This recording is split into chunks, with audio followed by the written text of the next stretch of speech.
রাহমাতুল্লাহি ওয়া বারাকাতুহু।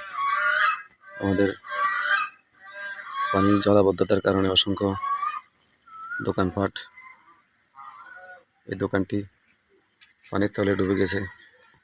এটা একটা দোকান। এই দোকানটি পানির তলে ডুবে গেছে। পানিবন্দী জলাবদ্ধতা, অনেক ফসল ডুবে গেছে, পানির তলে ডুবে গেছে। দেখেন অনেকের ফসল ডুবে গেছে, খুব করুণ অবস্থা। এই ফসলগুলো যদি আল্লাহ রহমত করে তো ভালো কথা, তা না হলে বিশাল ক্ষতি। অনেকের ফসল পানির তলে ডুবে গেছে, চলে গেছে। মসজিদের এখানে পানি ঢুকে গেছে, মসজিদের বাউন্ডারির পানি,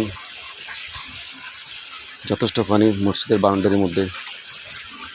পানির উপর দিয়ে মসজিদে উঁচু করতে যেতে হয়, খুবই অবস্থা।